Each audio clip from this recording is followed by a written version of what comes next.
저는 국제선 비행기를 탈 때 가능하면 창가 쪽 자리에 앉습니다. 창밖으로 내다보이는 경치, 특히 형형색색의 구름이 눈 아래로 보이는 장면이 너무나 멋있기 때문입니다. 하지만 초창기의 비행기는 대략 고도 2000m부터 4000m 사이에 형성되는 비구름보다 더 높은 고도로 상승할 수 없었습니다. 그 결과 만약 비행기가 구름 속에 갇히게 되면 조종사의 시야가 전혀 확보되지 않는 데다가 기체가 폭풍우 속에서 주풍 낙엽같이 흔들릴 위험까지 다분했기 때문에 구름이 많이 낀 날 아예 비행기를 띄울 엄두조차 내지 못했던 것입니다. 그런 위험은 사실 요즘도 시계 비행에만 의존하는 경비행기에게는 똑같이 적용됩니다. 반면에 1만 미터 고공을 나는 국제선 비행기는 그런 비구름에 신경 쓸 필요가 전혀 없습니다. 비록 수천 미터 아래쪽에서는 폭우가 쏟아지고 폭풍이 몰아치고 있다 하더라도 마치 아무 일도 없다는 듯이 평안하게 순항할 수 있기 때문입니다. 그래서 저는 가끔 비행기가 아주 짙은 구름 위로 날게 되면 저 아래는 지금 무슨 난리가 벌어지고 있을까라는 상상을 하면서 그처럼 구름보다 훨씬 더 높은 고도로 온 지구촌을 왕래하게 된 현대 문명의 이기에 새삼 감탄하곤 합니다. 하박국 선지자 시대는 비행기는 없었지만 그 역시 그처럼 높은 곳을 다니는 사람이었습니다. 그가 살던 시대는 국가적으로나 개인적으로나 실로 비참하고 암울하기 짝이 없었습니다. 그럼에도 불구하고 하박국 선지자는 주 여호와께서 나를 나의 높은 곳으로 다니게 하시리로다 라는 믿음을 붙잡음으로써 그런 절망적인 현실에 사로잡히지 않고 실로 세상이 알지 못할 신기한 평안을 누릴 수가 있었습니다. 그 요령이 무엇이었습니까? 이 시간 저는 기독 신자가 온갖 환난과 고통의 비바람이 몰아치는 상황 속에서 과연 어떻게 그처럼 초연하게 높은 곳을 다닐 수 있는지를 함께 상고해 보고자 합니다. 높은 곳을 다니는 성도는 첫째, 세상의 환난 중에도 하나님의 구속사가 완벽하게 진행되고 있음을 찬양합니다. 1절과 2절을 함께 봉독하겠습니다.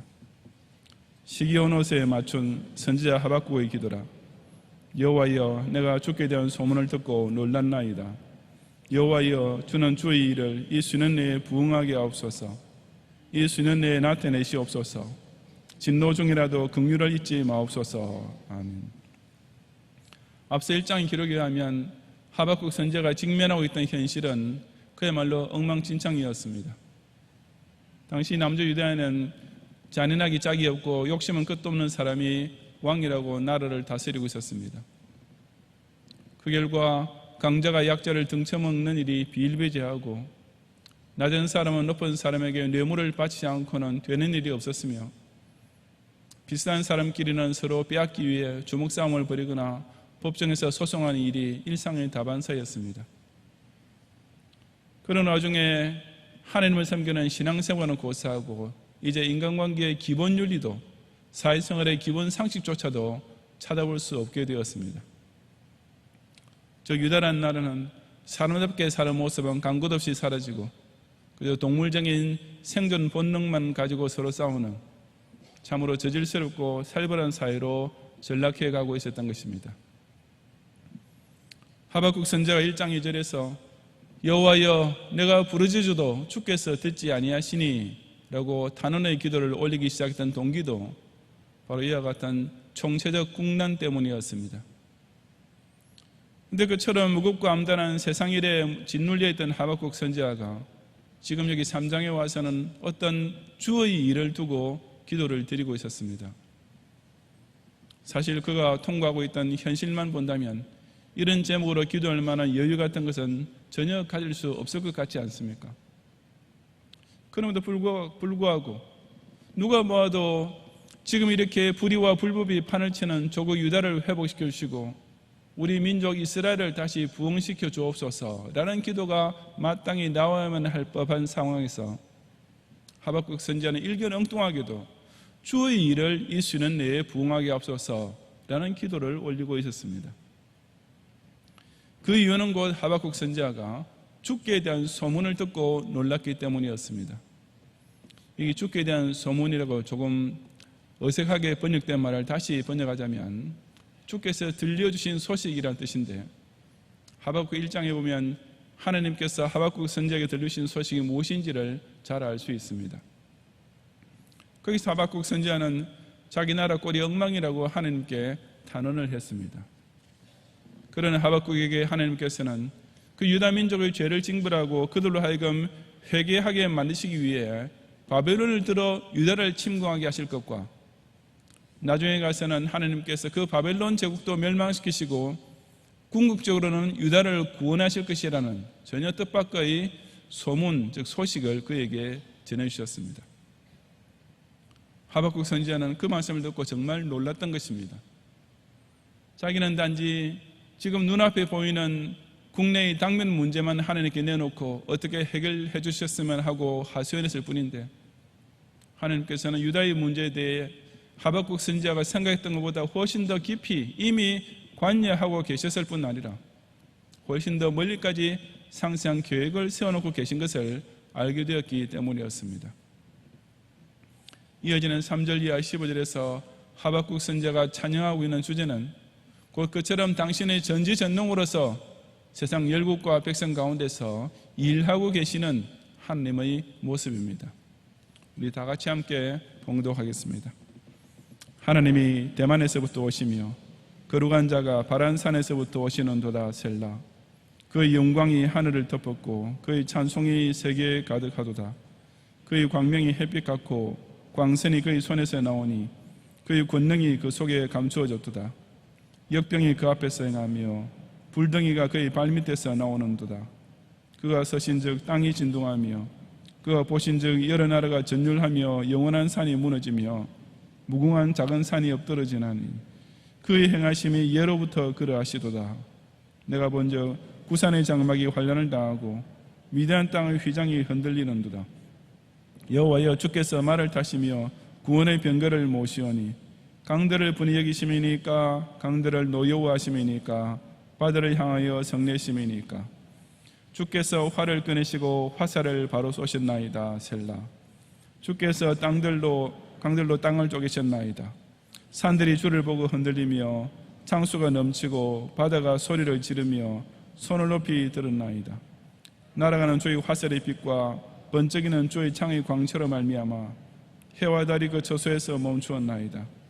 주께서 노를 바라사 땅을 두르셨으며 분을 내사 여러 나라를 밟으셨나이다. 주께서 주의 백성을 구원하시려고 기름 부음 받은 자를 구원하시려고 나오사 악인의 집의 머리를 치시며 그 기초를 바닥까지 드러내셨나이다. 셀라.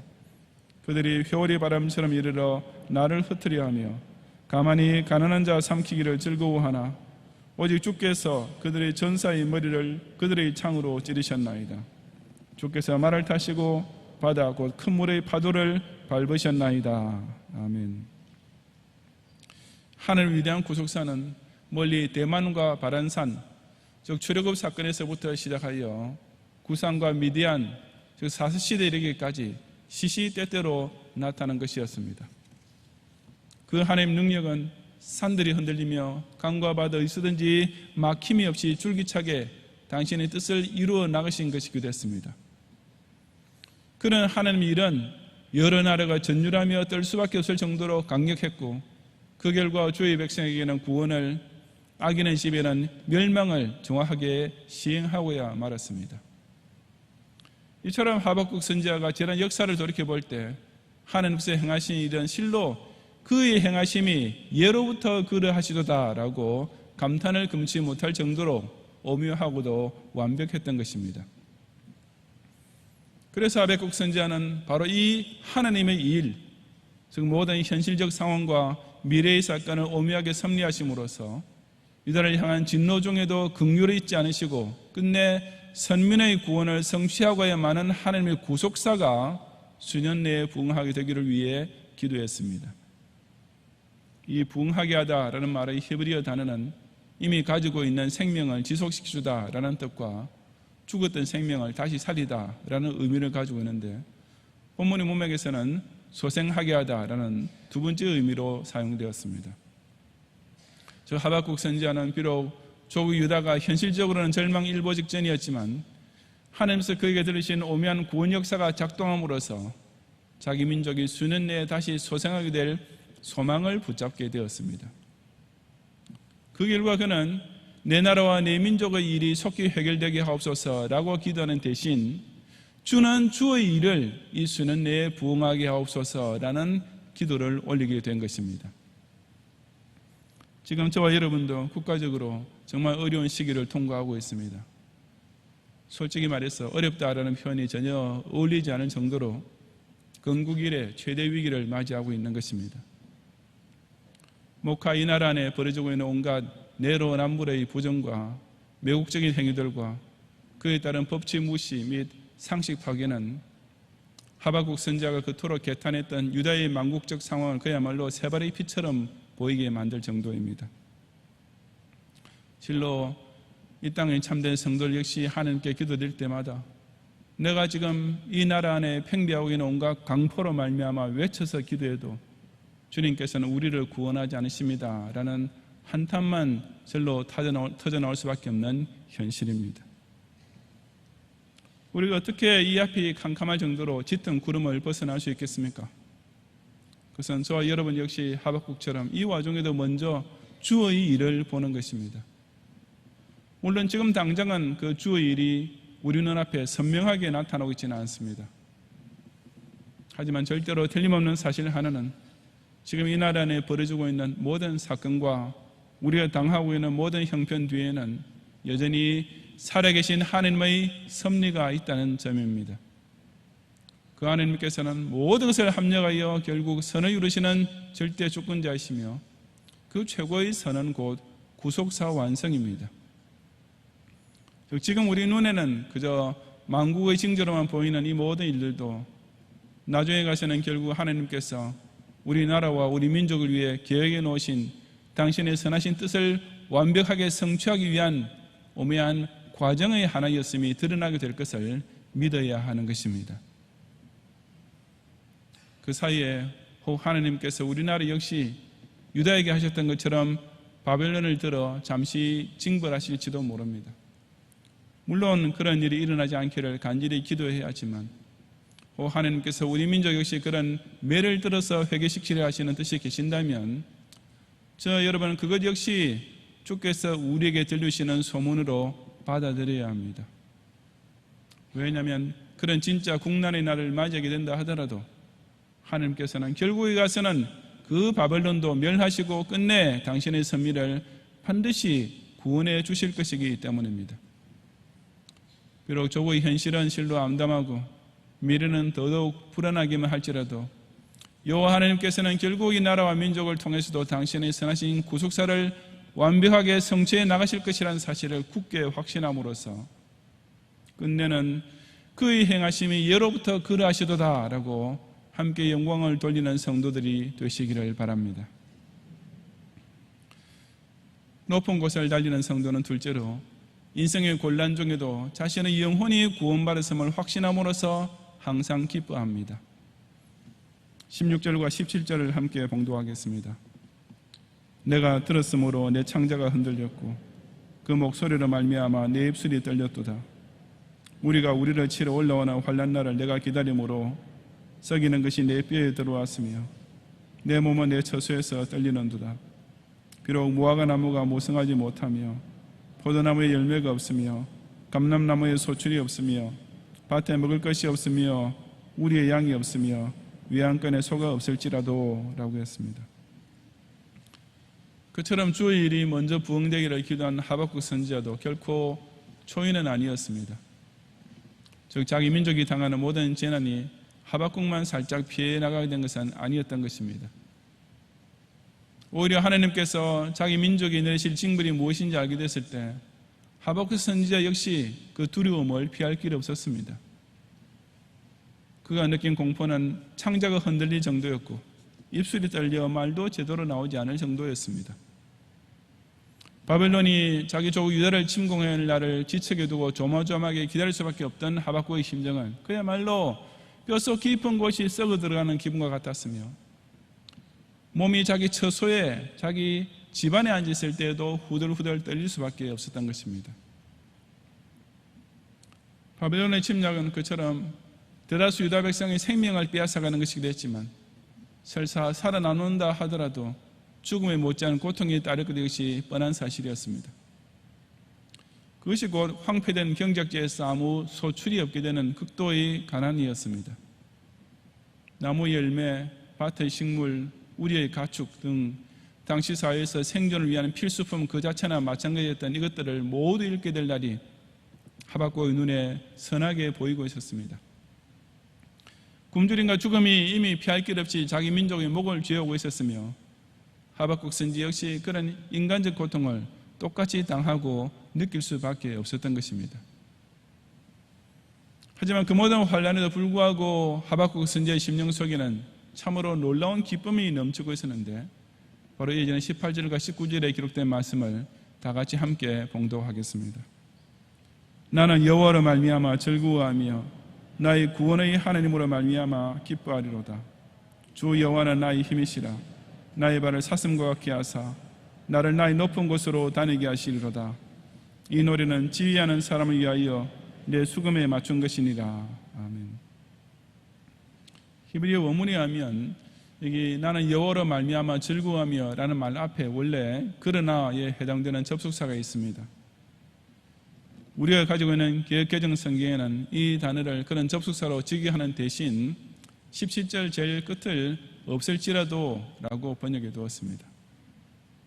하여튼 그러나라는 접속사나 무엇할지라도 라는 의미는 앞뒤 문장을 반대로 대조시키는 것으로서 곧 하박국 선지의 현실은 그처럼 즐거워하며 기뻐할 만한 상황과는 정반대였다는 사실을 강조합니다. 사람이 보기에는 무슨 기쁜 찬송은커녕 한숨밖에 나오지 않을 것 같은 최악의 상황이 바로 하박국 선지자 시대의 정치적 및 경제적 현실이었던 것입니다.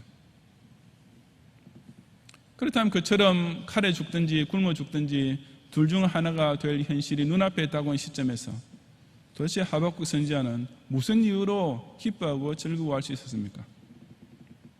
그것이 곧 나는 여호와로 말미암아 즐거워하며 나의 구원의 하나님으로 말미암아 기뻐하리로다 라는 것이었습니다.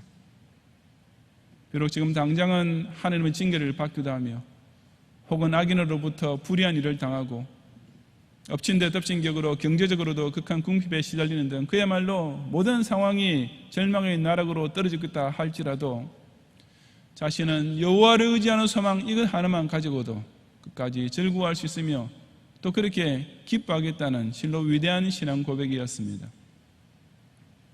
왜냐하면 그 여호와는 무엇보다도 구원의 하나님이셨기 때문이었습니다. 무엇이 어찌 되었든지 간에 눈에 보이는 세상 형편이 아무리 최악으로 치닫고 있다 할지라도 살아계신 하나님께서는 궁극적으로 자기 백성을 구원해 주고야 마실 뿐인 것을 하박국 선지자는 초도 의심하지 않고 믿었던 것입니다. 그런 까닭에 그 여호와는 하박국에게 궁극적으로 나의 힘이 되시는 분이셨습니다.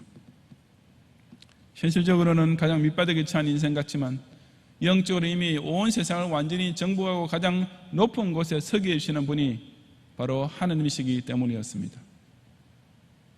그래서 그런 하나님을 끝까지 믿고 의지하는 신자는 환난과 재앙만으로 가득 차 있는 세상에서도 마치 사슴과 같이 재빠르고 힘차게 그 모든 난관을 헤쳐나가며 승리할 수 있는 것이었습니다.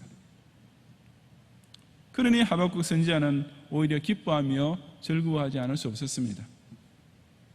비록 남쪽 유다가 세상 여러 나라들에게 당하며 사는 것 같았지만 사실에서는 그들을 내려다보고 있는 제사장 나라였습니다.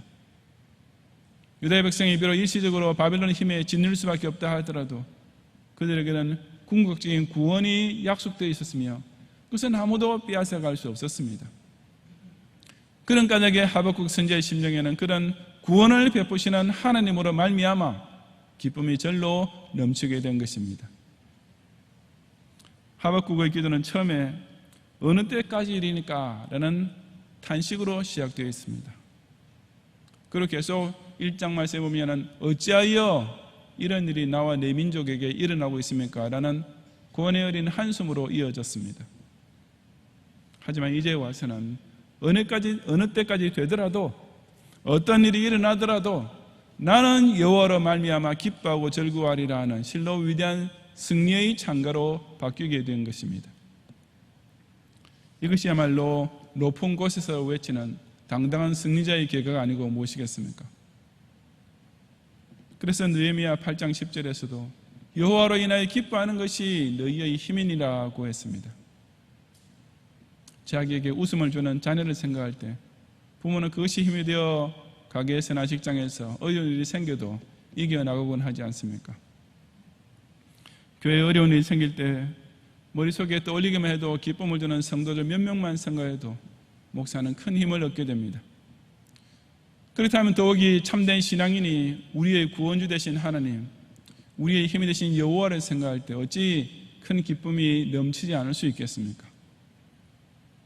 주의 모든 상황이 갑자기 호전되어서가 아니라 비록 어렵고 괴로운 현실은 계속되고 있는 중에도 결코 불평이나 원망하지 않고 오직 구원의 확신 하나만 상기해도 새 힘이 용솟음치게 되는 것이 바로 높은 곳을 달리는 성도의 삶에 실제로 벌어지는 기적인 것입니다.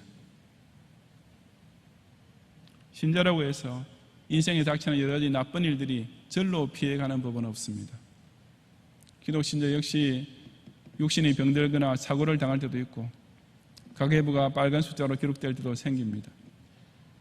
지금 정말 설상가상격으로 이날에 덮치고 있는 코로나 바이러스 19에 따른 감염의 위험과 그로 인해 야기된 경제의 난의 악화는 신자에게도 똑같은 불안과 고통을 주고 있는 것입니다. 하지만 이런 것들 때문에 하나님을 원망하거나 아예 불신까지 하는 심령의 병은 생기지 말아야 합니다. 세상 사회가 불경기라고 해서 교회까지 망하는 것은 절대 아니지 않습니까? 내가 돈이 없다고 해서 십자가의 공로로서 거저 주어지는 구원까지 취소되는 것은 결코 아니지 않습니까?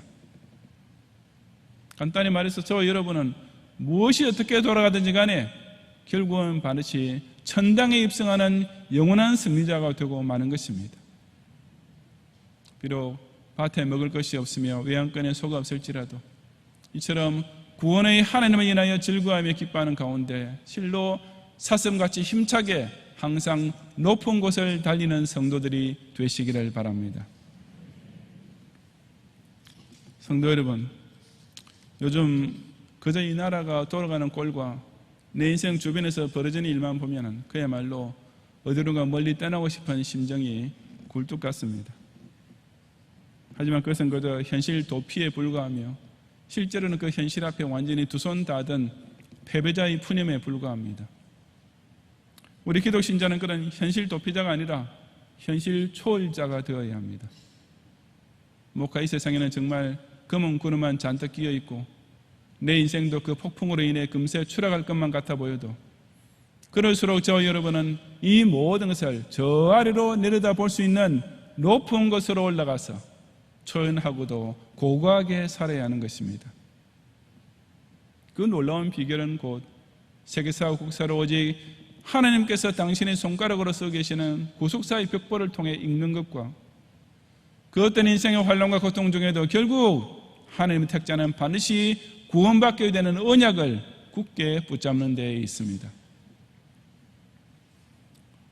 하박국 선지자가 이 수년 내라고 한 것은 직역하자면 여러 해들 가운데라는 말입니다. 조금 의역해서 우리 세대에 혹은 이 시대가 가기 전에 라는 뜻입니다. 우리는 나라의 암담한 현실을 보면서 주여 어느 때까지입니까? 라는 한탄 대신 이제부터는 우리가 살아있을 동안에 이 난국조차 오묘하게 섭리하셔서 결국은 하나님의 구속사가 성취되는 것을 보게 하옵소서 라고 기도해야 합니다. 정치적 및 경제적 위기가 우리 피부에 와닿도록 절감하게 될 때일수록 저 여러분은 어찌하여 이런 일이 나한테 벌어지고 있습니까? 라는 원망이 아니라 아무리 힘들더라도 구원의 확신 신앙으로서 이 시대를 승리자로 통과하게 하옵소서라고 간구해야 하는 것입니다. 그처럼 높은 곳을 다니는 성도에게 하나님께서는 이 수년 내에 반드시 부흥의 복을 내려주시지 않겠습니까? 괴로움과 죄만 있는 장망성의 날개에 휩쓸리지 말고 그 와중에도 부단히 진행되고 있는 하나님의 일을 바라보며 지금 당장은 의심의 안개와 근심의 구름이 내 인생을 위협해 오더라도 그럴수록 더욱 구원의 하나님만 의지하는 가운데 끝내 오직 영원한 복락만 가득한 저 높은 곳에 반드시 우뚝 서는 경양의 성도들이 되시기를 주님의 이름으로 축원합니다.